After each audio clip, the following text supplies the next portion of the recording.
Hello and welcome to ET Auto, a startup Adda, a station for innovation. It is a platform that brings together mobility startups, innovators, investors, and mentors every Tuesday at 3 p.m.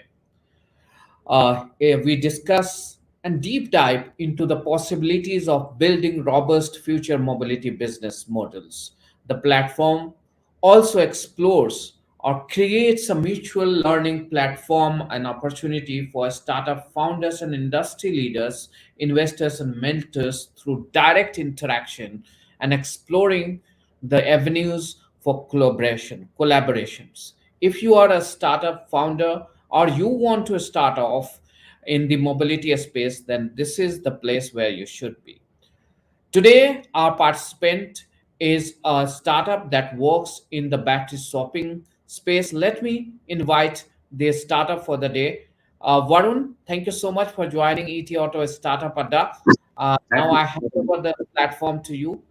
Just give us a sense, what are you trying to do and how much you have achieved and what is your USP and how is it going to be different from other battery swapping companies that are there in the country right now? Sure. Thanks, Naveen, for the invite. I'm the founder of Chargeup, and we are building Bharat's largest battery swapping network. I hope the screen is visible for Chargeup. Yes. Yeah. So we are powering uninterrupted mobility. In India, there are 2.4 million e-rickshaws, and now there is a growing fleet of e-loaders and two-wheelers for the delivery market. And if you see last year, even out of 3.3 lakh EVs sold, 95% was two and three wheelers. So battery swapping market by 2025 is estimated to be 30,000 crore market. What we are solving for this market is the range anxiety and the capex problem. Interestingly, 40% of the vehicle cost is battery. Now removing battery from the vehicle and offering, as a pay-per-use model, we are catalyzing the faster adoption of EVs and also removing the range anxiety where a person can take longer trips on an e-vehicle. So Chargeup, we started with a vision of becoming the Indian oil of EV industry, and we are on a mission to power 1 million EVs. What we are offering as a unique service when we are doing battery as a service, so it takes 2 minutes to swap. Every 2 kilometer Chargeup is visible, and now we can say we are like 7-Eleven, visible on both sides of the roads. And it is enabling 2x revenue for the drivers. So 3 key components what we offer here. One is a multi-swapping point. A driver who is starting from point A should not even worry about when will his battery get discharged and where will he need to swap it. So we are offering a multi-swapping point enabling longer trips. When we offer battery as a service, there is zero capex, zero maintenance headache for the driver. So it's a seamless experience for him. And third most important is the tech infra. All our batteries are inbuilt with our IoT devices. We have our tech layers with our app for the drivers, which gives them, the discharge alerts, the routing to the nearest station.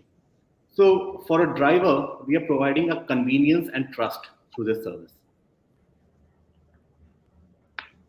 If we compare, what used to be a 10-hour charging time for a typical e-rickshaw driver, enabling only 80 kilometers per day, now he has shifted to a 2-minute swap and almost doubled his revenue from 850 to 1800 per day. This is our network presence in Delhi NCR. We are 120 plus stations right now with more than 950 drivers on our platform swapping daily basis. We have completed more than 10 million zero emission kilometers. And this we compare with the conventional battery system compared to with lithium, advanced lithium, what we are giving.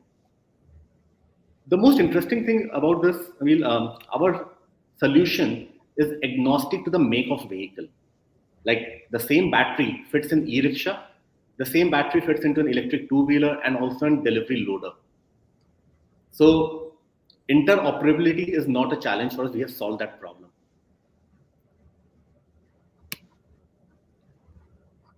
We believe future is about delivering energy when and where required. A driver move with an EV, moving from pin code X to Y, should not even, we should be able to deploy the assets based on his patterns and routes. And today we are collecting all those data on a real-time basis. So we are building the future of the network for the future, where we can say that 3 years from now, every food or every parcel delivered at your place will be powered by Charger. Till date, we have raised 2.5 million to the company. We are an asset-light company. What makes our model unique? We are an asset-light company where we don't buy these batteries. We procure them on lease and further provide them as a service. Okay. Also, we are building this network based on the dealer network, not building our own stations. So utilizing the idle space. Okay. So that's unique about Charger's model. Okay. Thank you. Thank you, Varun. Thank you, Varun. Now it's time to invite the expert for the day so that he can evaluate and give his opinion. Then we will take the conversation forward. The expert for today is Ashim Sharma, partner and group head automotive at Nomura Research. Thank you, Ashim, for Thank joining you, us. Nabil. Now, let's go ahead with your opinion and thought. If you have any questions to Varun, you can go ahead with that. Sure. Sure, Varun. I think, yeah, certainly very impressive in terms of, the charging network you put out there and, you're catering, as I understand, largely to the e-rickshaw market. Couple of questions there. So, first and foremost, I understand, e-rickshaw is something that is largely in use, say, in the morning hours, 7 to 10, you know, more so pre-pandemic and also now when people are say coming in a metro and then the last mile is happening in this or a first mile and in the evening maybe 4 5 p.m to about say 10 p.m, right? So traditionally the drivers used to use the time in between for charging, right? And so from that standpoint and also given the kind of distances they have to go, this charging time was enough for them. So two charges, one at night and one in this afternoon time, and they were good for the day. So what additional advantage do they get from batteries other than the fact that they don't need to buy batteries? So in terms of time saving, second thing, and I'll come to a few questions later on, is also in terms of costs. As we understand, many of these guys used to charge also illegally, right? I mean, there were these fields where all these cables were put and they would go and charge, right? But you would essentially be charging them for the battery as a service thing. So let's start off with these two things to understand, how are you, being able to manage these two challenges? Sure, sure. So I'll answer the second question first. Sure. See, 71% of the population of e-rickshaws are driver-owned rickshaws. So typically they, put it into a parking spot where the parking guy does the charging also for them, and they charge them, 120 to 150 rupees per day for parking and charging. Okay. So for them, the battery amortization cost, because the batteries they were using used to last 6 to 8 months, Right. and the kilometers used to depreciate, degrade after every second or third month. Mhm. So their battery amortization cost plus the electricity cost was 200 rupees per day. Okay. Yeah. Now with the swapping also, we are charging them 200 per day, unlimited swaps. Okay. Got it. Now, relating to that first question, you're right. Their major peak hours was the metro timing of the office hours, the morning and the evening. In the afternoon, they used to cater to the schools and general public. And that's why their kilometers were limited. They were into a 5 to 10 kilometer radius where they were operating. With Right. Charger, with our pricing schemes and multi-swapping points, we triggered that behavior. Now they are doing, instead of 80 kilometers per day, they are doing 140 kilometers per day. They have shifted to from passenger to delivery also for the unorganized sector. Mhm. Okay. And now they don't have to, they're still working for 12 hours, but their earnings have doubled. So they are more looking at the earning potential with this. Okay, understand, understand. Sure. Also, moving on to another aspect of charging. So, as you know, some of the world's most successful models of charging work on a very strong cloud interconnected network. Right. I understand you are also using IoT, but is it only limited to the extent that you would know which is your nearest charging point, or are you also doing going beyond and telling them about sort of the load at different charging points, and then say maybe incorporating variable pricing or looking at the charge of the battery and then saying, you can travel so much to the next charging point. So have some of those functionalities come in, because I also understand the user is not that sophisticated, but is that something in the works? Because you're also trying to cater to two-wheeler and loaders out Right. there. Right. Question, as far as swapping is concerned, yes, our tech enables that for the driver, Okay. Okay. which gives him an alert that, okay, this is the kilometer you need to run, from point A to point B, and you need to swap at X point because the charge is going down. So Right. that through the Okay. tech we are enabling. Okay, you're doing that.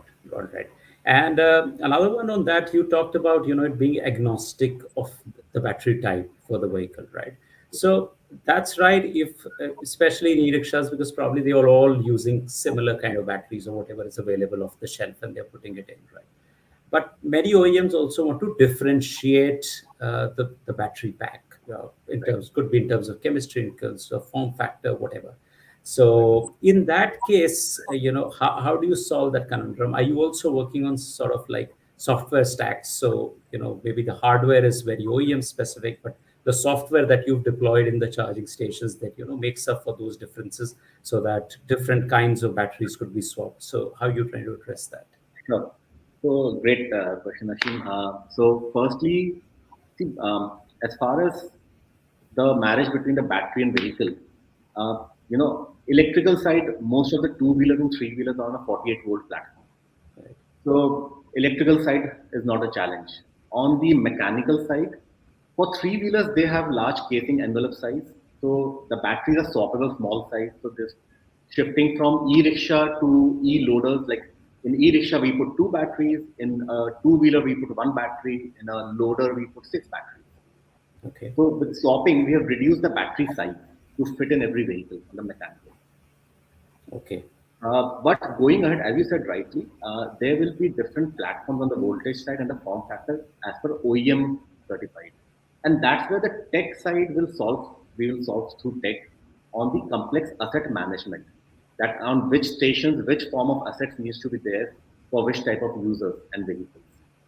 So we are Okay. also engaging with the OEMs as well on the supply side. Okay. Okay. So you're already building that in with the OEMs. Okay. So that just brings me to one last set of questions. For example, for now, that is, uh, in any swap network, right?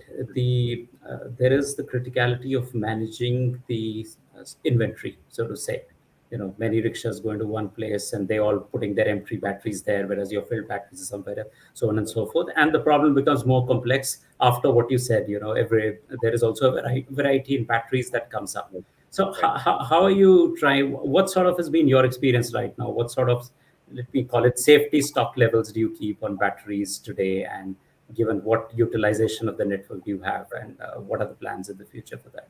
So Ashim, we follow certain data metrics on the batteries to driver ratio, drivers to swap ratio, which differs cluster to cluster. Okay. So that is how we plan our deployment of the asset. Plus, we have a real-time data of the drivers' routes which they are taking every day. Okay. So we know that, okay, what is the longest trip they are taking, which part of the city they need the swapping station. So, we have swapping station of various capacities from 100 batteries to 5 batteries per station. Okay. And what you said rightly, yes, going ahead, we are solving that complexity of asset management through the technology and data that we are collecting. Mhm. So today, a driver, let's say he's moving and there are 4 swap stations nearby. But the tech will tell him that which swap station he has to go and he can block his battery from there online. Okay. Okay. Already he can block it in advance, you mean? Absolutely. Okay. Got it. Got it. Sure. Over to you, Nabil, and I'll come back later with some more Thank you, questions. Ashim. Thank you. I have some questions. Let's understand from you. Is it going to be all the stations that you said that you have 120 plus shopping stations? Right. Are they all managed by you, or are you involving some other collaborative business model there to scale up? Because you are saying that you mentioned in your presentation that you want to have a station every 2 kilometer. In Right. your presentation, you said to scale up such a level at the if you cross the geographical boundary, or if you go beyond Delhi and Siaja, that's your current market. Right. It requires huge investment if you are going to own all those stations by yourself. So do you have any other plan in place, or you continue to remain like other swapping guys who want to own all every stations? Okay. So, Naveen, our model is very fast scalable. We don't build and own these stations. We Okay. are aggregating. We are, onboarding businesses like battery dealers, auto part dealers who are already into some ancillary business, are credible business owners and have a space of 50 to 100 square feet. So our model is very Indianized in terms of a small, a Coca-Cola size refrigerator. We fit it into their space, and they start earning very high returns per square feet. So we make them a partner into revenue sharing. Uh, then how do you maintain that standard? As Ashim mentioned, because that's a very critical. We have seen some untoward incidents happening. What is the mechanism to ensure very effectively that the quality standards are maintained all across your stations? I'm glad, Nabil, you asked this question. This is something is a core focus for us. And that's why when we started Chargeup almost a year and a half, we didn't scale up before, solving this part of the story. See, the battery safety primarily is on the thermal management of the battery. So as a company, whichever supplier we onboard, we have certain specification and standards in terms of the thermal management. That's the first part of the safety measure. Secondly, all our stations have a charging cabinet with a controlled environment to charge these batteries. See, discharging of batteries is not happening in a controlled environment. The charging can happen. And lastly, with our IoT, we have a real-time data and alerts on the temperatures of batteries at the cell level. So as we see there is some deviation from the standard safety measures, our team go and we do rectify that. So till date, we haven't faced any technical challenges or issues on the battery. This leads me to my next question. Uh, do you provide the battery from your side, or your partners are providing the geographical space? Means that real estate only, or they are also partner in terms of acquiring these batteries? How is the partnership? Okay. So no, so dealers are not partners in acquiring these batteries. As Chargeup, we procure these batteries on lease. We don't buy them. So that's why it's an asset light model. We further, provide these batteries to our partners where they give us some security deposit and some franchisee fees, and they get a revenue share, which they get a returns in 5 to 6 months from now. So do you have multiple partners for that, or you use one or two companies for that? We have multiple partners. You have multiple partners. So how are you managing that standard, quality? Like, how are you giving them the specification, or how does it work? Uh, in terms of battery, yes, we do give our specifications. That okay, these are the specifications required. We do certain trials at our end before deploying it for the end customer.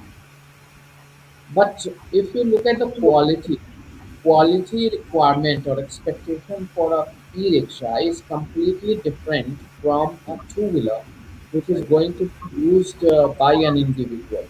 Even in two-wheeler, like in the ICE engine, you have Harley, you have Hero, you have Yamaha. So there is a different level of quality, different level of brand expectations. Suppose there is a premium that is going to happen when premium products are going to come in the electric two-wheeler space. How are you going to satisfy your customer to go to the same place where a e-rickshaw guy is going there, because the brand image, is very important for them to Okay. swap or take the battery from the same place. Okay. How are you going to bridge this big gap? So Naveen, I'd like to put some clarification on this. So what happened? There are two different markets we are talking about. One is a market where a person has been using an electric vehicle, but his battery has come to an end of life, and now he needs to replace the battery. So that's the primary market which we are targeting in. So there, the end user is not linked with that OEM, because even an OEM of a vehicle is not manufacturing the battery himself; he's buying from a third party. The second So my market, question, my question is, suppose I am a two-wheeler user, okay? right? I want to swap my battery. So I'm going to the same station where the e-rickshaw guy is going, right? Okay. So Not necessary. Not necessary. It will be a mix, I would say, because see, again, a two-wheeler profiling is different. So it's more on the routes. There will be different stop points. There will be stop points where you have an e-rickshaw driver also, and there will be a for stop every point two only. kilometers, will you have two different options of a station? So Yes, every we will two have two kilometers, different options. Yes, we do have. for every 2 kilometers, you will have two swap stations. This is what you're saying. No, what I'm trying to say is we have a categorization of swap stations. Okay, there will be mix of batteries for e-rickshaw and the two-wheeler both, and then there will be specific smaller size swap stations only for two-wheelers because they need only single battery, so their asset rotation is higher. Okay. So what is your kind of revenue model? How much do you get? What's your share in this? In See, all these three, business components that you mentioned, one is the guy who is supplying or leasing the battery to you. right, There's one guy who is, holding these inventories or providing the real estate, and right, yourself. So right, how the division or the distribution of the revenue is? right. Okay. So, Nabil, so we just like telecom sector, we also measure our ARPU. Currently, our ARPU, which is at 4,500 per driver, out of which we pay 2,000 rupees as the lease cost, uh, you know 1,500 rupees to the dealer, which includes his electricity cost as well, and we make 1,000 rupees per driver revenue on that. Okay, that's okay. Fair. What's your business outlook? How do you see it? Growing. What's your thought for the next 5 years? Where do you see your revenue? So Naveen, as Chargeup, we started as a battery swapping company. Now we term more as a battery as a service. Going ahead, what we target to do is shift the users from ownership to usership model. With battery as a service, we are building a platform to provide even vehicle as a service to the user. And what we believe, currently we are working with the fleet owners, the B2B market.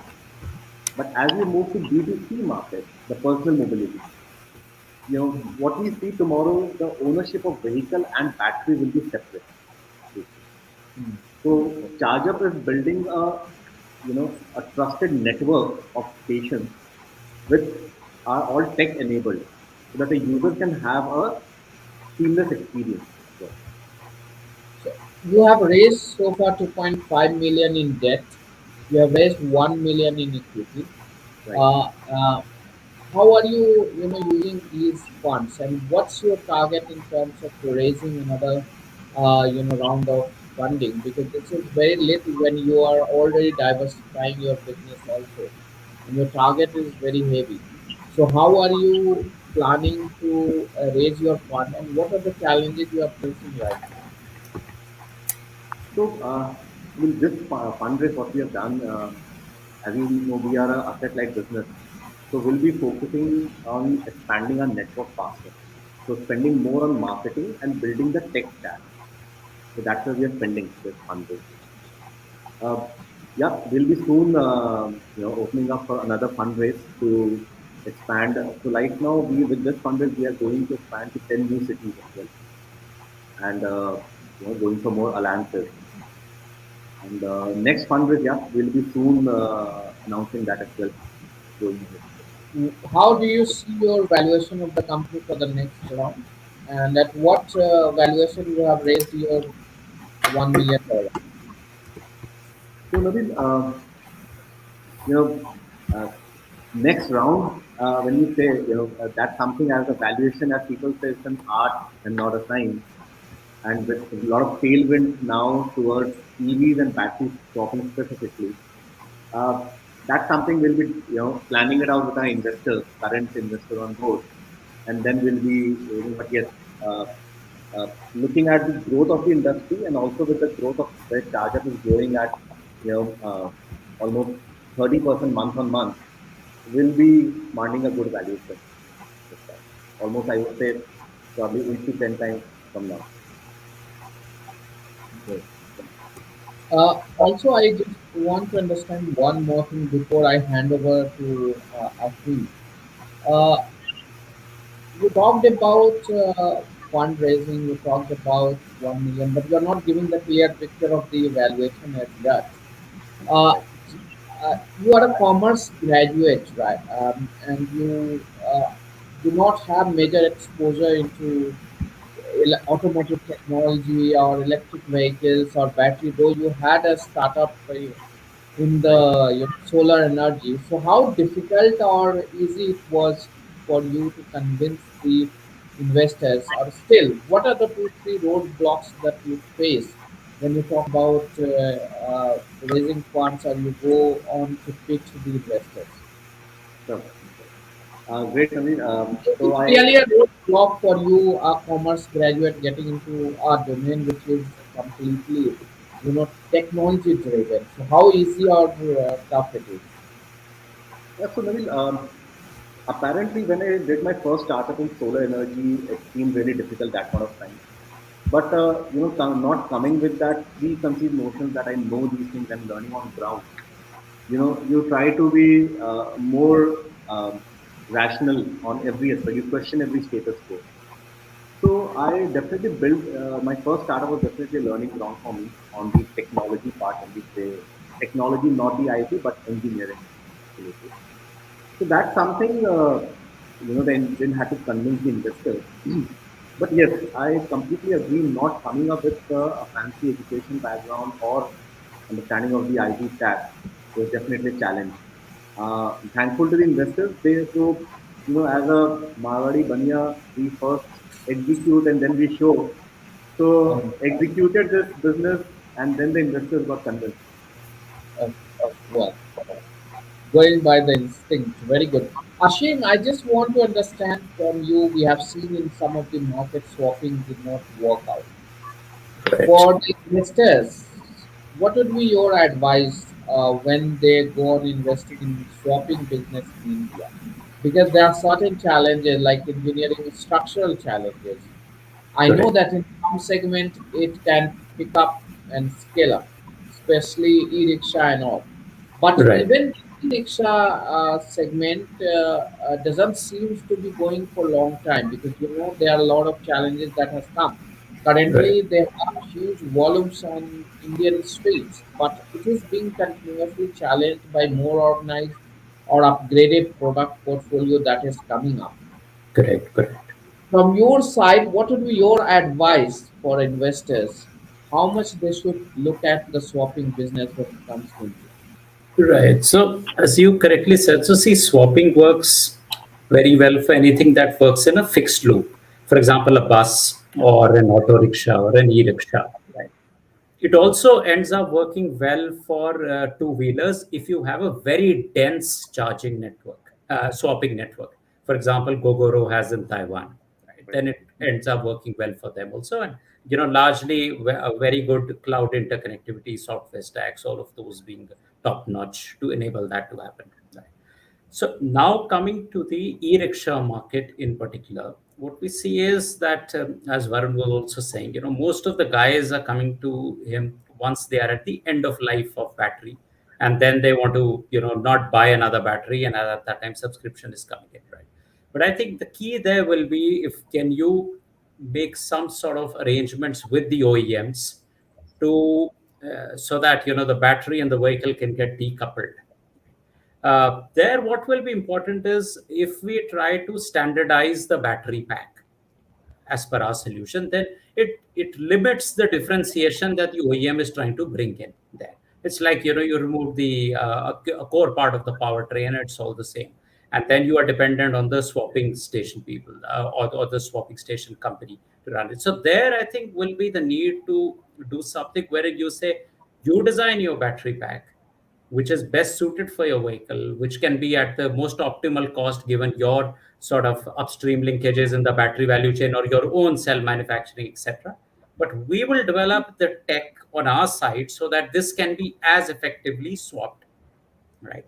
The only challenge all of this will bring in is about the inventory management part that I was saying, because more variety means more safety stock of each, means more stuff to carry around.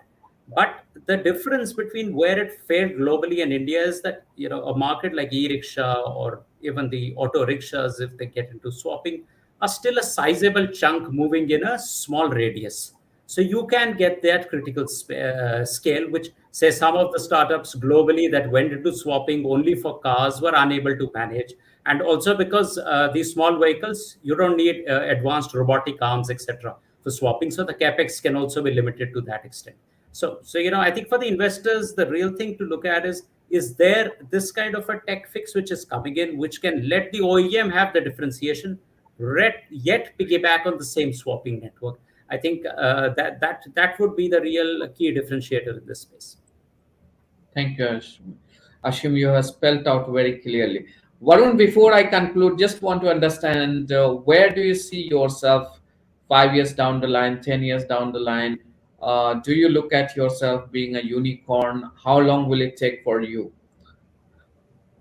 So Nabil, okay, we don't look at our key measurable metrics as a unicorn, but to become an indispensable part of this EV ecosystem. And as I read rightly what Ashim said, to solve this complex problem of asset management and asset deployment, where we are saying battery as a service is our core. So that's something we see Chargeup to become like an indispensable part of this EV industry. Having and as we are tagline, building Bharat's largest battery swapping network. So and, our mission says the next 5 years, 1 million EVs on our platform. That's what we target. Okay. So also want to understand, when do you expect to be into greens? So when do you expect to break even?